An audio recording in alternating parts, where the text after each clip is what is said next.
जय गुरुदेव, जय हो बाबा अनीप करोली महाराज की जय।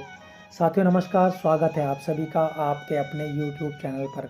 आज हम बात करेंगे एक ऐसे प्रसंग की जहाँ पर एक साधु बाबा वो अत्यंत ही भूखे थे और किस तरह से बाबा जी ने उनको खाना खिलाने के लिए आमंत्रित किया और किस तरह से वो जो भक्तगण बाबा जी के ऊपर जो साधु महाराज क्रोधित हो रहे थे कैसे उत्तेजित हुए, किस तरह से भक्तगणों को बाबा जी ने शांत किया और किस तरह से उस भूखे साधु को भोजन कराया, उसके ऊपर हम चर्चा करेंगे। तो आप इस प्रसंग को पूरा सुनिएगा, पूरा देखिएगा और लाइक कमेंट शेयर करते रहिएगा ताकि हमारा उत्साह बढ़ता रहे। तो बात करते हैं आज के प्रसंग की।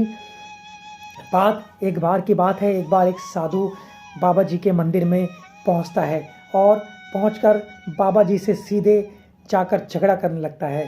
बाबा जी को बोलता है, तुम लोगों के लिए कुछ नहीं करते हो, तुम लोगों को खाना नहीं खिलाते हो, ना ही किसी की किसी तरह से मदद करते हो। महाराज जी सुनते हैं उनकी बातों को और शांत रूप में बैठ जाते हैं। पर जो उनके आसपास भक्तगण होते हैं वह इस बातों को सुनकर, इन सारी बातों को सुनकर बहुत ज़्यादा उत्तेजित हो जाते हैं और उनको उस साधु का व्यवहार बिल्कुल भी अच्छा नहीं लगता और उनका मन करता है कि साधु की पिटाई कर कर इसे यहाँ से बाहर भगा दिया जाए। कुछ भक्तगण उस साधु महाराज को कोने की तरफ ले जाते हैं, मंदिर परिसर के कोने की तरफ ले जाते हैं और महाराज जी भांप जाते हैं कि ये मंदिर परिसर के कोने की तरफ ले जा रहे हैं। तो महाराज जी उन्हें को समझते हुए देर नहीं लगती और वो उन्हें वहाँ से डांटते हैं, उन लोगों के ऊपर बरस पड़ते हैं, बोलते हैं छोड़ दो उसे इधर लाओ, हमारे पास लाओ और इसको साधु को भोजन कराओ।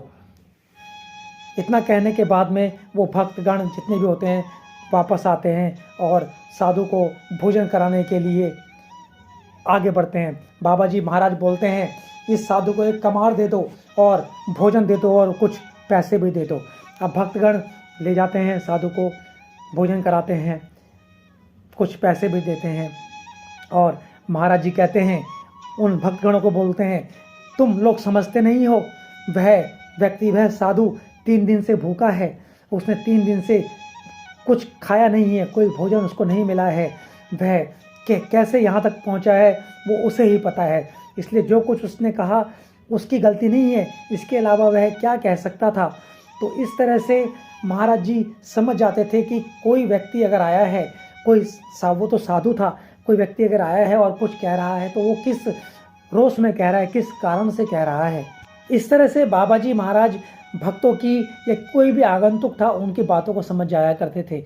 वहीं पर एक भक्त था, उस भक्त ने महाराज जी से पूछा, महाराज जी आप इतने लोगों को खाना क्यों खिलाते हैं, इतने लोग यहाँ पर आते हैं उन्हें खाना क्यों खिलाते हैं, और इतना ज़्यादा खाना क्यों खिलाते हैं, मैं तो 4 चपाती खाकर ही जीवित रह सकता हूँ। तो महाराज जी ने पता है क्या उत्तर दिया? महाराज जी ने उत्तर दिया कि भोजन के लिए हमारी जो आंतरिक तृष्णा है वो हमेशा रहती है, इसके बारे में हमें पता नहीं होता।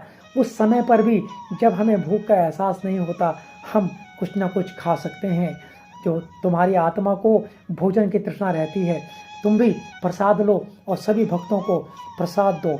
इस तरह से बाबा जी ने उस भूखे साधु को भोजन कराया और वो भूखा साधु हरि राम श्री राम श्री राम जय जय राम का नाम लेता हुआ अपने गंतव्य स्थान को चला गया। इस तरह से बाबा जी महाराज पहचान जाया करते थे कि किसके मन में क्या चल रहा है, क्योंकि वो खुद ही अंतर्यामी थे। तो चलते हैं, अब मिलेंगे अगले प्रसंग में, तब तक के लिए बने रहिएगा हमारे साथ। तो इतना आज का प्रसंग आपको अत्यंत ही पसंद आया होगा, ये आशा हम करते हैं और इसी के साथ आज के